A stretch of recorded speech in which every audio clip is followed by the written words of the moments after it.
Tarique Zia, Ruhul Kabir Rizvi, EC, নির্বাচন commission, JaPa, Awami League মিলে দেশে একটা অঘটন ঘটাতে চায়।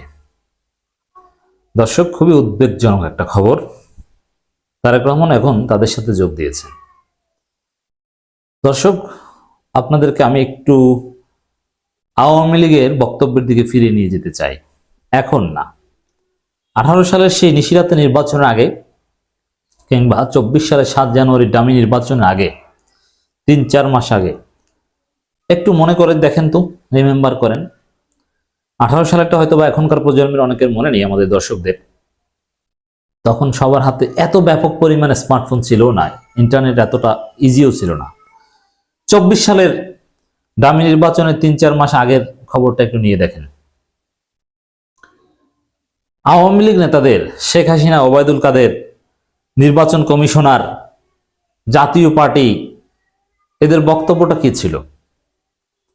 তখন তারা সবাই বলতো যথাসময়ে নির্বাচন হওয়া জরুরি, এক বিন্দু পরিমাণ নির্বাচনের জন্য দেরি করার সুযোগ নেই, নির্বাচন যথাসময় না হলে দেশে সাংবিধানিক সংকট তৈরি হবে, সাংবিধানিক ধারাবাহিকতা ব্যাহত হবে, নির্বাচন কমিশনের কিছু করার নেই, সংবিধানের কাছে নির্বাচন কমিশন দায়বদ্ধ, বিএনপির জন্য অপেক্ষা করার সুযোগ নেই।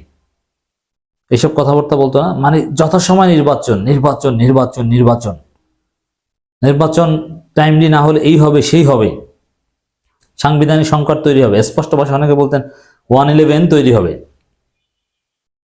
এখন সেম কথাগুলো বিএনপি বলছে, তারেক রহমান বলছে নির্বাচন ছাড়া কোনো রাস্তা নেই, ঝড় বৃষ্টি যাই হোক যথাসময় নির্বাচন হতেই হবে।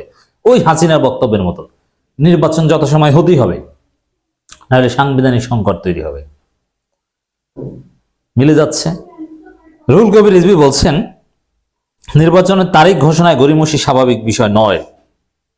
রিজভী এর মানে ওই যে আওয়ামী লীগ, ওবায়দুল কাদের যেভাবে বলতো অ্যাট এনি কস্ট, পৃথিবী উল্টে গেলেও বিএনপি 28 অক্টোবরের সমাবেশ 9 মিনিটে খালি করে দিয়ে হলেও তফসিল ঘোষণা করা লাগবে, দেরি করার কোনো সুযোগ নেই। হরতাল অবরোধ যাই চলুক, তফসিল লাগবেই, দেরি করার কোনো সুযোগ নেই।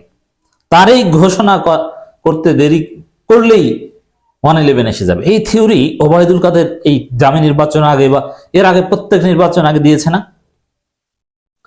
এখন সেম কাজটা করছে রুহুল কবির রিজভীরা। কি বলছে? একদম ওবায়দুল কাদের সুরে, নির্বাচনের তারিখ ঘোষণা করতে গড়িমসি এটা স্বাভাবিক বিষয় নয়। আওয়ামী লীগ বিএনপির থিওরির মধ্যে কোনো পার্থক্য আছে? নেই। এটাই আমাদেরকে ভাবায় যে বিএনপি আওয়ামী লীগ এখন এক হয়ে গেল। জাতীয় পার্টিও তাদের সাথে সুরে, নির্বাচন কমিশন বিএনপির কথায় কথা বলছে, বিএনপির ভাষায় কথা বলছে। তারাও বলছে যে আমরা নির্বাচন আয়োজন করতে প্রতিশ্রুতিবদ্ধ। এর মানে নির্বাচন চায় তারা। কেমন নির্বাচন চায়? ওই হাসিনা যেরকম রাতে নির্বাচন, দামি নির্বাচন করেছিল, বিএনপি দেশের এই অস্থিরতার মধ্যে সংস্কারবিহীন একটা অবস্থায় ওইরকম একটা নির্বাচন করতে চায়। ভোট কারচুপি করে সব জায়গায় বিএনপি ক্ষমতায় আসবে, সেই স্বপ্ন দেখছে। কিন্তু মজার বিষয় হচ্ছে নির্বাচন বিএনপি করতে পারলো, জনগণ কি তাদের ক্ষমতায় থাকতে দিবে? না, জনগণ রাস্তায় নেমে যায়। পুলিশ কি আগের মতো বিএনপির পক্ষ হয়ে গণহত্যা চালাতে সাহস পাবে? দালালি করবে, বা দালালি এখনো করছে পুলিশ, কিন্তু গণহত্যা চালানোর সাহস আমার মনে হয় না যে কোনো পুলিশ আর বাংলাদেশে দেখাবে। অতএব বিএনপি দেশকে অস্থিরতার দিকে নিয়ে যাচ্ছে, আর একটা রক্তক্ষয়ী সংঘর্ষের দিকে নিয়ে যাচ্ছে। আওয়ামী লীগ যেরকম নির্বাচন করেই, নির্বাচনের ধোঁয়া তুলেই দেশ ধ্বংস করেছিল, বিএনপি এখন সেদিকে নিয়ে যাচ্ছে। নির্বাচনের তারিখ ঘোষণা করতে গড়িমসি করা কোনো স্বাভাবিক বিষয় নয় বলে মন্তব্য করেছেন বিএনপির সিনিয়র যুগ্ম মহাসচিব অ্যাডভোকেট রুহুল কবির রিজভী।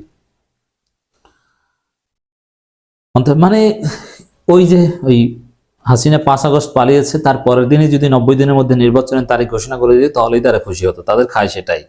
কিসের সংস্কার, কিসের ফেসিবাদ ব্যবস্থার বিলোপ, কিসের সুষ্ঠু নির্বাচন? 90 দিনের মধ্যে নির্বাচন চাই, একদম হাসিনার মতো। অন্তর্বর্তী সরকারের উদ্দেশ্যে তিনি বলেন সংস্কার চলমান প্রক্রিয়া, এই সংস্কারের জন্য সবকিছু আটকে রাখা জনগণ বা যারা রাজনীতি পর্যালোচনা করেন, পর্যবেক্ষণ করেন পৃথিবীর বিভিন্ন ইতিহাস থেকে, তাদের কাছে এটা কখনোই গ্রহণযোগ্য হবে না। সবার কাছে গ্রহণযোগ্য বিএনপি চিন্তা করছে সংস্কার হলে তাদের ধান্দাবাজি থাকবে না, এটি হচ্ছে একমাত্র কারণ। সবাই এখন সংস্কার চায়, গণভোট দিন সংস্কারের পক্ষে মানুষ সংস্কার চায়। প্রয়োজনীয় সংস্কারের কথা তো আমরা সবাই বলছি, কিন্তু সংস্কারের কথা আপনারা বারবার উচ্চারণ করে গণতন্ত্রের পথকে আটকে রাখবেন, এটা মানুষ স্বাভাবিকভাবে গ্রহণ করবে না। একটু অবাধ ও সুষ্ঠু নির্বাচনের তারিখ ঘোষণা করতে এই যে গড়িমসি, আমার কাছে মনে হয় এটা কোনো স্বাভাবিক বিষয় নয়। জনগণ অবশ্যই জানাতে হবে নির্বাচন কবে হবে। ওই যে বিএনপি যদি বলতো যে তত্ত্বাবধায়ক সরকার চাই, সবাইকে নিয়ে সুষ্ঠু নির্বাচন চাই, আসুন আলাপ আলোচনা করি, বিএনপি বলতো না গে? তখন ওবায়দুল কাদেরটা কি বলতো, যে না এটা দুর্বিসন্ধি, নির্বাচন দেরি করার কোনো সুযোগ নেই, নির্বাচনের ট্রেন ছেড়ে গেছে, এগুলো 111-এর ষড়যন্ত্র, এভাবে বলতো ওবায়দুল কাদের। এখন ওইভাবে রুহুল কবির রিজভীরা বলছে এটা কোনো স্বাভাবিক বিষয় নয়। এখন তাহলে কি বিষয়? এর উত্তর তো অবশ্যই এটা যে এর মাধ্যমে 111 আনতে চায়। রিজভী বলেন, অনেকেই বলছেন যে নির্বাচনের জন্যই কি বিপ্লব হয়েছে? মানুষ 16-17 বছর ভোট দিতে পারেনি, তার নিজের চিন্তা অনুযায়ী সরকার পরিবর্তন করতে পারেনি। সুতরাং অবাধ ও সুষ্ঠু নির্বাচন এবং জনগণের ভোট কেন্দ্রে গিয়ে ভোট দিতে পারার যে অধিকার, সে অধিকার হরণ করা হয়েছিল। এটা পুনঃপ্রতিষ্ঠা করা গণতন্ত্রের অন্যতম শর্ত। করবে তো ভাই, সেটা করার জন্যই তো সংস্কার লাগবে। আপনার উল্টো পথে হাঁটছেন কেন? আপনার কেন সংস্কার ঠেকাতে যান, এইটা বলেন না। আমাদের কথা স্পষ্ট, সংস্কার লাগবেই, সংস্কার ছাড়া বাংলাদেশ সুষ্ঠু নির্বাচন হবে। এই জন্য প্রয়োজনে গণভোট দিতে হবে যে সংস্কার না নির্বাচন, জনগণ কোনটা চায়। আপনারা বলবেন সংস্কার না নির্বাচন। জনগণ যদি বলে যে আমরা সংস্কার চাই না নির্বাচন যে হবে, আমি বিশ্বাস করে 80% মানুষ বিএনপির লোকজন বলবে, ভদ্র যারা, যে না আগে সংস্কার পরে নির্বাচন। বিএনপির এই মুখপাত্র বা না, আজ আমরা যতটুকু স্বস্তি নিঃশ্বাস নিতে পারছি, যতটুকুই আলো বাতাস পাচ্ছি, এটির পরিধিও আরো বিস্তর করতে হবে। বাংলাদেশের ইতিহাসে সবচাইতে গণতন্ত্রের সুন্দর সময় এখন।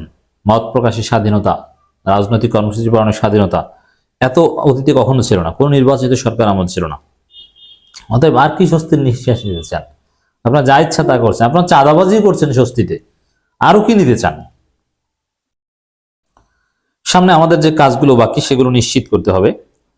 আমরা গণতন্ত্রের পথে হাঁটার পরিবেশ পেয়েছি, কিন্তু পরিপূর্ণ গণতন্ত্র আমরা এখনো পাইনি। মানুষ তার মালিকানা এখনো ফিরে পায়নি। চাঁদাবাজি করছেন, আর কি মালিকানা চান? জনগণ যে তার সরকার গঠন করবে, তার যে ক্ষমতা, সেই ক্ষমতা এখনো নিশ্চিত হয়নি। অবাধ, সুষ্ঠু, ইনক্লুসিভ নির্বাচন যেদিন নিশ্চিত হবে, সেদিন গণতন্ত্রের সবচেয়ে বড় উপাদান নিশ্চিত করা যাবে এবং জনগণ তার মালিকানা ফেরত পেয়ে গণতন্ত্রের পূর্ণ বিকাশের পথে জাতি হাঁটতে পারবে। রিজভী বলেন, সত্যিকার অর্থে যদি গণতান্ত্রিক পরিবেশ থাকে, তখনই সবকিছু বিকাশ লাভ করবে। ওই যে অমুক তমুক হাবিজাবি কথাবার্তা বলছেন, হুমায়ুন আহমেদের রেফারেন্স দিচ্ছেন। যাই হোক দর্শক, তারেক জিয়া, রিজভী, ইসি, জাপা, আওয়ামী লীগ মিলে দেশে আরেকটা অঘটন ঘটাতে চান নির্বাচনের নামে।